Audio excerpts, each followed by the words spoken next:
예수를 따른다고 하는 말은 다른 표현은 예수님의 삶을 산다라는 의미입니다. 예수님께서 가르쳐 주신 것, 예수님의 가치관, 예수님의 삶을 따라서 산다라는 것, 그것이 예수를 믿는다고 하는 말이 가지고 있는 의미입니다. 그래서 우리는 모든 것의 초점을 예수께로 맞춥니다. 예수님이 어떤 생각을 하고 어떻게 사셨으며 또 무엇을 말씀하고 있는가라는 것에 대한 관심을 갖게 되죠. 그래서 예수님이 이 땅에 오셔서 하시는 말씀들을 통하여서 우리는 정말 예수가 누구인가, 그리고 예수님께서 우리를 어떻게 구원하셨는가, 그리고 예수님이 우리를 부르셔서 그리스도인이 된다고 할 때 그리스도인이 된다고 하는 것이 무슨 말이며 그리스도인으로서 어떻게 살아가야 되는지에 대해서 배우게 되어집니다. 그래서 예수님이 이 땅에 오심이 무엇보다도 중요해집니다. 예수님은 하나님이십니다. 그런데 이 세상 안으로 들어오셨습니다. 인간이 되셨습니다. 예수님이 이 세상에 오심으로써 무엇을 우리에게 메시지로 던지고 있느냐 하면, 예수님이 오시기 전에는 우리는 이 세상이 전부인 줄 알고 살아가는 사람들입니다. 눈에 보이는 것이 전부고 이 세상이 요구하는 대로, 그리고 이 세상에서 모든 것을 필요를 채울 수 있다고 살아가는 사람들이죠.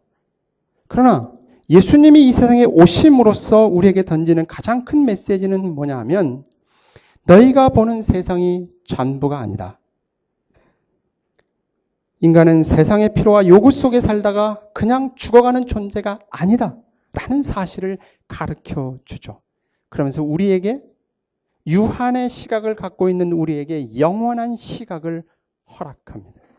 그래서 예수님을 통해서 우리는 영원을 보게 되어집니다. 그래서 눈을 들어서 영원을 보면 우리가 보이는 이 세상의 통치 구조 속에서 살 뿐만 아니라 그 너머에 있는 하나님의 통치에 대해서 눈을 뜨게 되어지죠.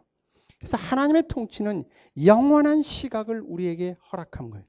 그리고 예수님은 이 땅에 오셔서 자신의 삶을 바로 이 영원한 시각 속에서 하나님의 통치를 이루어가며 살게 되어지죠.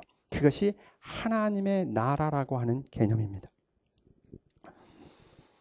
우리는 예수를 믿음으로 예수 안에 있고 하나님의 통치 아래에 있는 사람들입니다. 그래서 우리는 이 하나님의 통치가 무엇인지 예수님의 말씀을 통해서 생각해야 됩니다. 그리고 영원한 그 가치관 속에서 오늘 내 앞에 주어진 일들을 보고 해결해 가는 거죠. 그러나 여전히 우리는 다 모릅니다. 네, 방금 불렀던 찬송처럼 주님이 뜻하는 것 우리 다 알지 못한다는 거죠.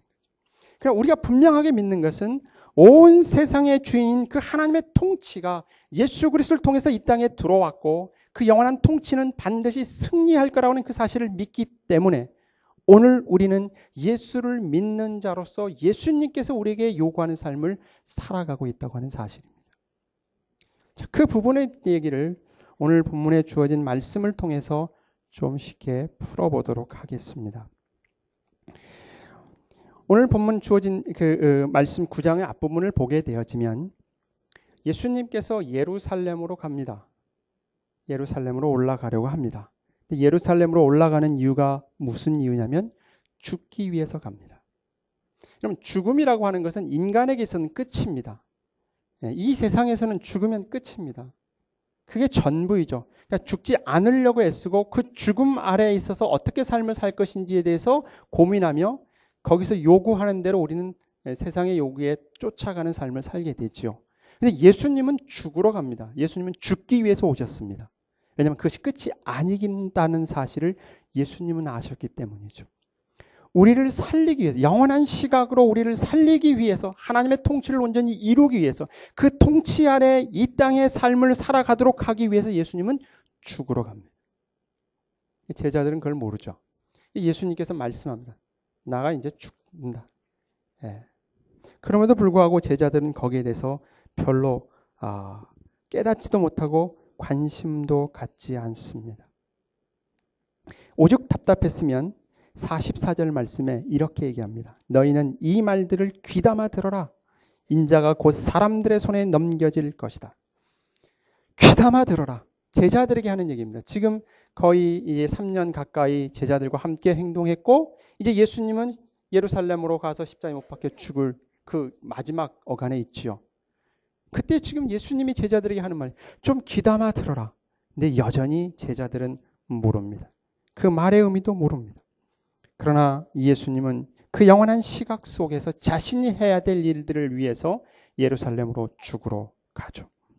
죽음으로써 하나님의 능력을 보여주기 위해서 예수님이 이 땅에 오셨고 죽으십니다. 물론 이 부분은 우리가 앞부분에 전에도 생각했던 것처럼 결국 예수 그리스도의 십자가의 죽음이라고 하는 것이 하나님의 능력이라고 하는 그 말의 의미가 우리가 이제 좀 새겨볼 필요성이 있습니다. 근데 제자들은 어떤 모습이냐면요. 우리는 읽지는 않았습니다만은 오늘 읽은 본문 앞부분에 가면 제자들은 하나님의 나라에 대한 본질을 여전히 모른 채 이렇게 싸웁니다. 하나님 나라에서는 누가 더 크냐? 이렇게 싸웁니다. 예수님을 통하여서 이루어지는 하나님의 나라에 대해서 잘 알지 못하면서 그들은 서로 싸우죠. 그래서 예수님께서 한 어린아이를 세웁니다. 그리고 나서는 그 어린아이들을 놓고 하나님의 나라에 대해서 이야기를 하죠. 제자들은 자신들의 힘과 능력이 발휘되는 그런 나라를 생각했던 것 같습니다. 그들조차도 하나님의 나라를 힘으로 생각했습니다. 그 힘이라고 하는 것은 이 세상의 방식이고 방법입니다. 그러나 주님은 어린아이가 아무런 힘이 없이 부모를 의지하듯이 하나님의 나라는 철저하게 자기의 힘과 능력으로 가는 나라가 아니라 그 사실을 어린아이를 통해서 이렇게 설명하면서 어린아이의 심정으로 예수님을 받아들이는 사람만이 갈 수 있는 나라가 하나님의 나라다 그렇게 이야기를 합니다. 그럼에도 불구하고 제자들은 여전히 힘에 대한 생각은 달라지지 않습니다. 예수님이 예루살렘을 올라가는 길에 사마리아 동네를 들어가기 전에 사람들을 먼저 보내고 우리가 거기에 잠시 머무를 수 있도록 좀 살펴봐라. 그래서 먼저 사람을 보냅니다. 가가지고 알아봤더니 예수님을 거부하죠. 이 사람들이 예수님을 거부합니다. 그때 하는 얘기, 야고보와 요한이 이렇게 이야기를 합니다. 주님, 하늘에서 불을 내려 그들을 불살라 버릴까요? 이게 사실 우리의 마음 아닙니까? 이 땅의 삶을 살면서 예수를 믿는다고 하는 그 모습을 이렇게 표현하고 싶은 게 우리의 모습 아닙니까? 제자들이 이렇게 이야기한 이유는 바로 어떤 일이 이 사건이 있었냐면 변모산에 올라가서 모세와 엘리야하고 예수님이 만나서 예수님께서 이제 십자가에 달려 죽으실 것에 대한 이야기를 나눴습니다. 거기에 누가 등장하냐면 엘리야가 있었습니다. 열왕기하 1장에 가게 되어지면 아하시아 왕 시대 때 엘리야가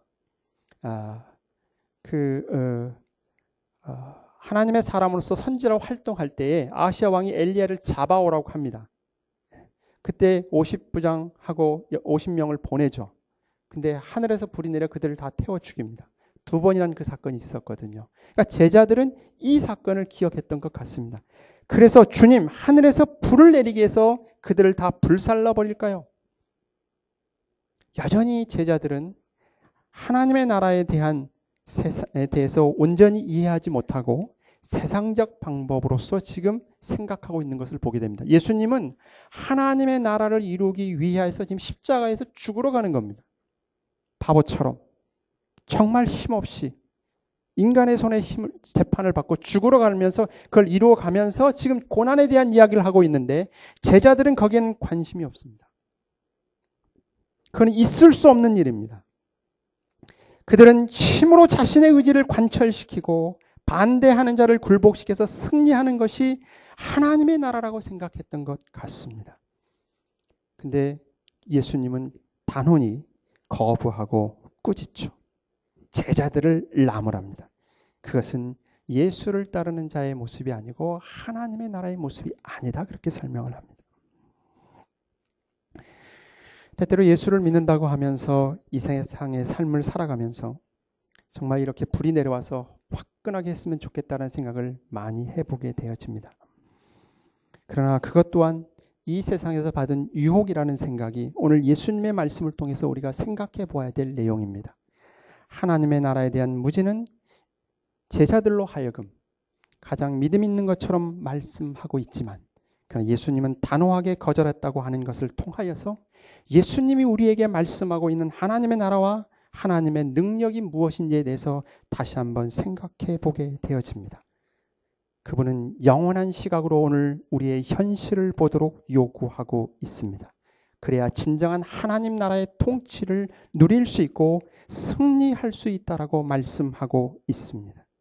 눈에 보이는 세상이 전부가 아니라 눈에 보이지 않는 저 너머의 세상, 모든 것의 주인 되신 하나님이 계시고 그분이 여전히 이 세상을 이끌어가고 있다는 사실을 말씀하고 있습니다. 이 세상은 나름대로 법칙이 있습니다. 서로 경쟁합니다. 이겨야 살기 때문에 이기기 위해 상대방을 굴복시킵니다. 그리고 자신만을 위해서 살아가는 것이 이 세상의 삶의 법칙입니다. 죄로 인해 하나님을 외면하고 인간 홀로 독립하여 잘 살아보려고 합니다. 그러나 그 끝은 죽음입니다. 이 세상의 방식으로 사는 것은 죽음입니다. 결국 죽이는 것밖에 이 세상은 할 수 없습니다. 그것은 하나님의 나라가 아닙니다. 주님은 이 땅에 오셔서 그 죽음의 자리에 들어가서 거기서 놀라운 일을 하시죠. 죽음의 문을 열고 승리하십니다. 부활하시며 생명과 은혜의 길을 여옵니다. 그것이 하나님의 나라입니다. 죽음과 실패에서 생명과 승리로 끝날 수 있다는 것을 우리에게 친히 보여주시며 그런 삶을 살도록, 그런 시각을 갖도록 우리에게 요구하는 것이 예수님께서 지금 제자들을 책망하는 내용을 통해 우리가 확인해 볼 수 있습니다. 오늘 본문의 말씀 속에 세 사람이 등장합니다. 아마 동일하게 이 세 사람은 예수님께서 행하신 이런 이적과 기적과 말씀들을 들었던 것 같습니다. 한 사람이 주님 어디로 가든지 나는 주님을 따르겠습니다. 마태복음에 가면 이 사람은 서기관으로 표현되어져 있습니다. 그는 스스로 자원합니다. 준비합니다. 열심과 열정이 가득합니다. 저를 받아주십시오. 그러면 주님이 어디를 가든지 주님과 함께 가겠습니다. 얼마나 주님이 듣고 싶어하는 고백이었겠습니까? 우리 교회야말로 이런 고백을 듣고 싶지 않겠습니까? 그런데 주님은 거절합니다. 주님을 따르겠다고 내 목숨을 바치겠다고 한 이 사람에 대해서 주님은 거절합니다. 여기서 우리는 뒤통수를 한 대 얻어맞는 기분입니다. 왜 주님은 거절했을까? 아마도 주님은 이 사람의 의도를 알았을 겁니다. 주님은 인간의 마음을 살피시는 분이기 때문에 그 마음의 의도를 알았습니다. 아마도 이 사람은 예수님의 가르침과 기적이 베풀어지는 일들을 보면서 아마 이런 생각을 했던 것 같습니다. 야, 이 사람은 다르구나. 분명히 예수라는 사람은 이전에 있었던 선지자들과는 달라. 정말 이 사람과 손을 붙잡고 가게 되어지면 이 세상이 새로운 질서를 창조하고 모든 것을 똑바로 잡을 수 있을 거야 라고 생각했던 것 같습니다. 제가 청년 사역을 하면서 가장 큰 고민이 뭐였냐면, 청년들은 열정이 있습니다. 젊음이 있습니다. 어떤 오름에 대한 어떤 이런 그 이상주의적인 생각을 가지고 있습니다. 거기에다 불을 지르면 참 열성적으로 주님을 섬기고 일합니다. 근데 그걸 못했습니다.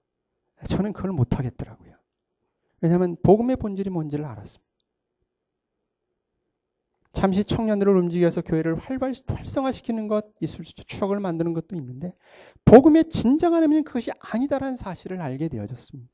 뭐 그렇다고 제가 다 잘했다는 얘기가 아니라 그것이 저의 고민이었습니다. 주님은 왜 이 사람을 거절했는가? 주님은 이 땅에 자신을 쫓는 추종자를 끌어모으기 위해서 오지 않았다고 하는 것입니다. 예수님은 이 땅에 오셔서 아담을 통해서 이 땅에 죽음으로 왔던, 죽음으로 끝날 수밖에 없는 아담의 그 이후의 이 세상의 삶을 거기서 마무리 짓고 새로운 생명의 삶을 창조하기 위해서 오셨다고 하는 것입니다. 그래서 복음이라고 하는 것은 뭐냐면 바로 완전한 새로움이죠. 예수님께서 그렇게 말씀하죠. 우리가 하나님의 나라의 백성이 되기 위해서 가장 중요한 이제 요건이 마지막으로 가서 딱 나오면 뭐냐면 거듭남입니다. 새로 태어나는 거예요. 다시 태어나는 겁니다. 거듭남에 대한 얘기를 하는 거예요. 그렇지 않으면 우리는 하나님의 나라의 백성이 없다. 지금 예수님께서 이 땅에 오셔서 십자가의 죽음으로 사시는 일은 뭐냐면 바로 그 거듭남을 이루기 위해서죠. 새로운 일을 시작. 예수님 자신이 새로운 인류의 출발점이 되기 위한 것입니다. 여러분, 예수님이 어떤 분이십니까? 이 세상을 지으신 분입니다. 이 세상을 만드시고 통치하신 주인이십니다. 그분이 인간으로 오셨지만 바다를 꾸짖어서 잠잠케 하신 분이요, 귀신 들린 자를 고치시는 분이며 눈먼 자를 눈뜨게 하며 죽은 자를 살리신 분입니다. 근데 그분이 뭐라고 말씀했냐면 이렇게 얘기합니다. 여우도 굴이 있고 공중의 새도 집이 있으되 인자는 머리 둘 곳이 없도다. 인자는 예수 그리스도의 또 다른 이름입니다. 예수님께서 지금 이 말씀을 통해 하신 얘기는 뭐냐면 우리가 예수님을 따라 살아간다고 하면 믿음의 길을 산다고 하는 그 길은 하나님의 나라 백성으로 산다고 하는 그 길에 있어서는 이 세상에 머리 들 곳 없는 세상적 보상이 없다라는 얘기를 하고 있는 겁니다. 제자들은요, 이 땅에 살면서 세상적인 보상, 그 힘, 그것을 통해서 하나님의 살아계심을 드러내기를 원하는 거예요. 근데 예수님은 그게 아니다. 그게.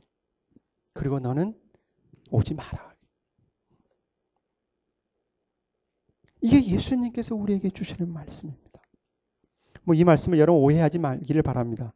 내가 당장 어려움이 있는데 기도하지 말라, 뭐 굶어 죽는다, 이런 얘기 아니에요. 그런 얘기 아닙니다. 우리는 하나님이 우리의 아버지이기 때문에 내가 당장 먹을 것이 없으면 하나님 먹을 거 없어요, 주세요. 고백 간구하는 거 당연합니다.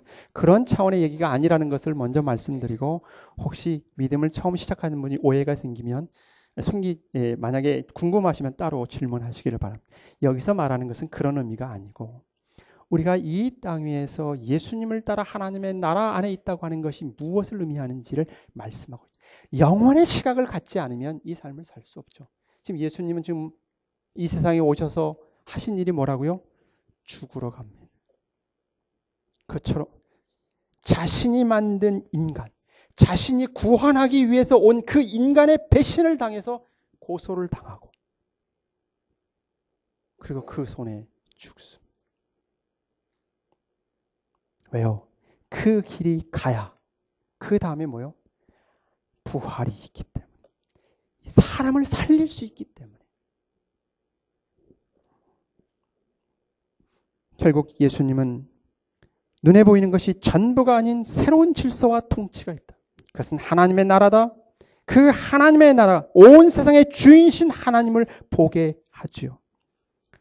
그를 통해서 이 세상의 삶 속에서 이 세상을 극복하게 하고, 이 세상을 이기게 하고, 능가하게 하고, 이 세상에서 만들어낼 수 없는 은혜와 생명을 만들어낼 수 있다. 그것이 하나님의 나라, 통치 아래 있는 자의 삶이다. 그러니 이 세상적인 것으로서 그것을 보상받으려고 하지 말아라. 그렇게 얘기하고 있습니다. 그 부분에 대한 얘기 두 번째 사람을 통해 더 확신하게 우리가 확인해 볼 수 있습니다. 두 번째 사람에게는 나를 따라오라 말씀하죠. 첫 번째 사람은 준비가 다 된 사람, 제가 가겠습니다 했는데 너는 오지 마라 그래 놓고, 두 번째 사람은 나를 따라오라 그렇게 얘기합니다. 이 두 번째 사람이 이렇게 대답합니다. 주님, 내가 주님을 따르겠습니다. 내가 먼저 가서 아버지의 장례를 치르도록 허락해 주십시오. 내가 주님을 따르겠습니다. 그런데 주님 잠깐만요. 지금 못 갑니다. 지금 내 아버지는 나이가 좀 들었습니다. 이제 곧 돌아가실 겁니다. 내가 집에 가서 아버지를 좀 잘 돌보다가 돌아가신 후에 장사 지낸 다음에 주님을 따르겠습니다. 머뭇거리고 미루죠. 핑계를 댑니다. 그때 주님이 이렇게 말씀합니다. 하나님의 나라는 죽은 자들이 아니라 산 자들을 위한 것이다. 이 말씀 또 이렇게 오해하지 않기를 바랍니다. 예? 도대체 예수라고 하는 사람이 어떤 사람이길래 부모를 공경 못하도록 하냐, 이런 뜻 아닙니다. 성경에도 부모를 공경하라는 말 무수히 많이 나오죠. 예, 십계명에도 들어있는 것처럼. 여기서 말씀하고 있는 내용은 인생에 있어서 그거보다 더 중요한 일이 있다라는 겁니다. 더 중요한 일. 눈에 보이는 것, 아버지를 모시고 아버지를 섬기는 것 최상의 일이죠, 이 세상에서. 그거보다 더 큰 질서가 있다. 더 큰 것이 있다. 그거보다 더 중요한 것이 있다라고 말씀하고 있습니다. 그것은 육체가 아니라 영혼이다. 영혼이다. 인간은 단지 이 땅에 살면서 먹는 것 해결하고 바둥바둥 거리며 살다가 마무리 지는 인생이 아니라 그 이후에 남아있는 영혼의 문제가 있노라. 그 얘기를 하고 있습니다.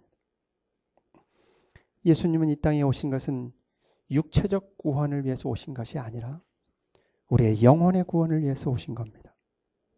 이 얘기는 내가 구원받았으니까 내 멋대로 살아 이런 얘기가 아니고, 여기서 말하는 육체는 이 세상적 가치의 기준이죠. 영혼이라고 하는 것에 비유해서 눈에 보이는 것이 전부라고 하는 이 세상적 가치의 기준, 그것이 아니다라고 말씀하고 있습니다. 예수님은 이 땅에 오셔서 도덕을 개선하기 위해서 오신 것이 아닙니다. 죄와 사망과 죽음으로 죽어가는 그 영혼을 살리기 위해서, 우리를 구원하기 위해서 그 죽음의 현장에 오셔서 자신이 죽고 우리를 살리셨습니다. 이것이 하나님의 나라요, 하나님의 통치가 구현하는 내용이라고 설명하고 있습니다. 마태복음 10장 28절에 가게 되어지면, 몸은 죽어도 영혼은 능히 죽이지 못하는 자들을 두려워하지 말고 오직 몸과 영혼을 능히 지옥에 멸하실 수 있는 이를 두려워하라. 참새 2마리가 한 앗사로온에 팔리지 않느냐. 그러나 너희 아버지께서 허락하지 아니하시면 그 하나도 땅에 떨어지지 아니하리라. 예수님은 결코 가족의 책임이나 사회적 책임이 무익하거나 필요 없다는 말을 하는 것이 아닙니다. 그러나 그것보다 더 큰 세력을 가진 자가 있다. 하나님이다. 우리의 영혼에 죽이고 살리는 그 권한을 가진 하나님이 계시기에 그 하나님의 통치를 먼저 생각하고 그 아래 내게 주어진 내 본분을 다하라. 그렇게 말씀하고 있습니다.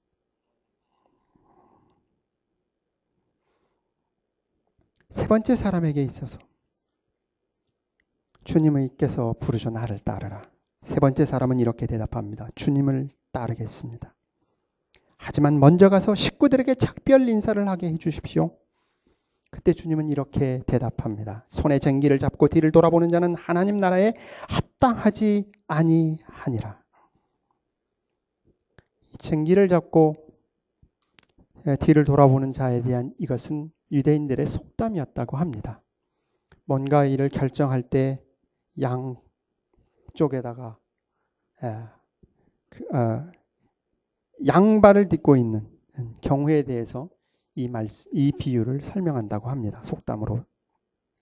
그래서 이 속담을 예수님께서 인용하시면서 정말 하나님께서 살아계시고 온 생을 통치하며 예수 그리스도를 통하여서 하나님의 통치가 구현되고 있다고 하면, 이 사실을 발견했다고 하면, 우리의 영혼을 죽이고 살리는 분이 하나님이라는 사실을 발견했다고 하면 그분을 따르는 일을 어떻게 하겠느냐는 얘기죠.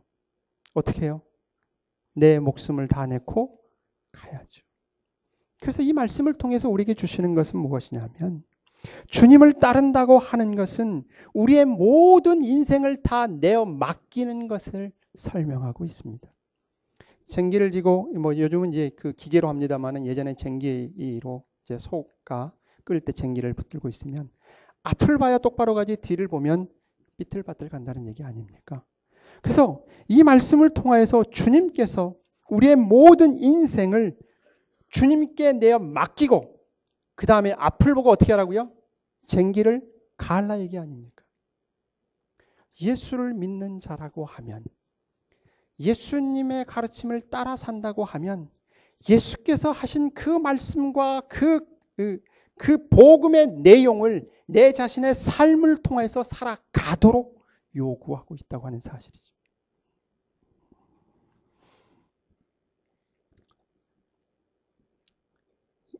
앞을 보고 가라는 이 말씀 생각하면 떠오르는 사람이 있죠.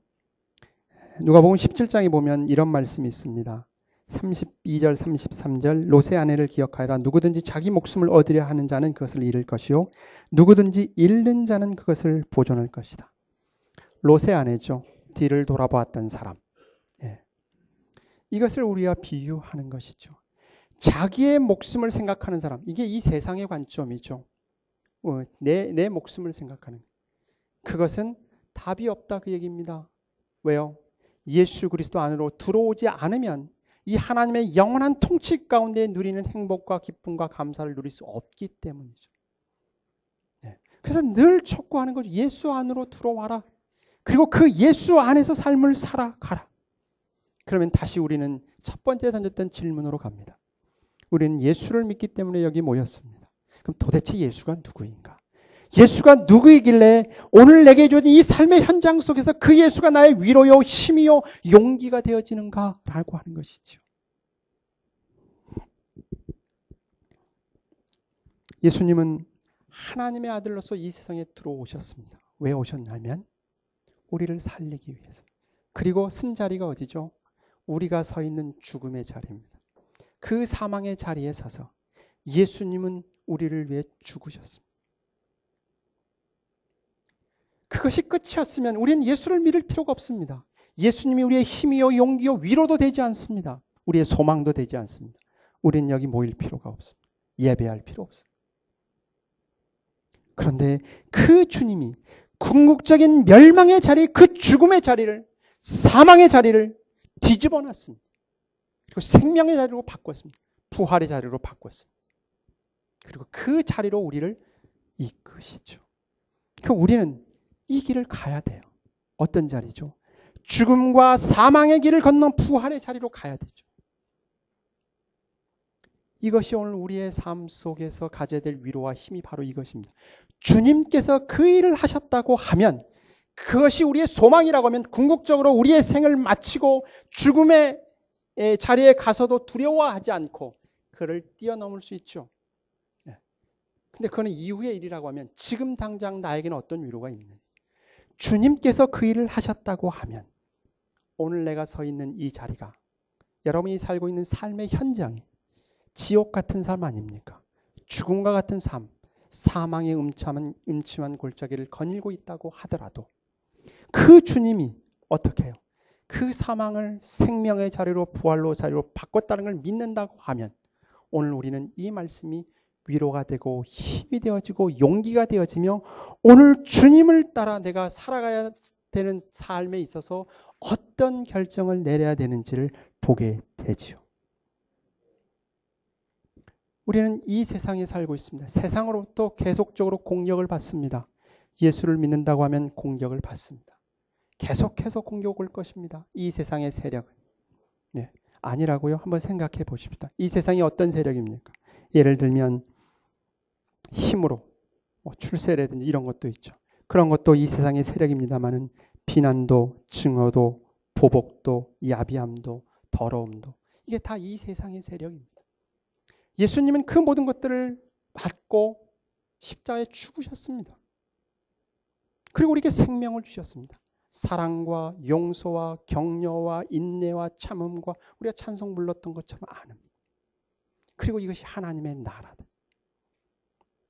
그 예수 안에 있는 하나님의 통치를 가지고 있다고 하면 우리는 이제부터 그 삶을 살아가야 합니다. 그것이 오늘 우리에게 요구하는 하나님의 예수님의 요청이죠. 하나님의 능력은 십자가입니다. 십자가입니다. 그 놀라운 비밀을 아는 자가 저 여러분. 세상은 알지 못합니다. 그 십자가의 능력을 알지 못합니다. 우리만 압니다. 그래서 우리는 그 삶을 걸어가야 그리스도의 제자라는 사실을 기억하시면서 주의 몸 된 교회가 바로 그 예수님의 십자가가 사망을 통과해서 부활의 문을 열어서 치고 그곳에서 피운 그 생명의 꽃을 우리의 신앙의 공동체를 통해서 온전히 꽃피어갈 수 있기를 바랍니다. 기도하겠습니다.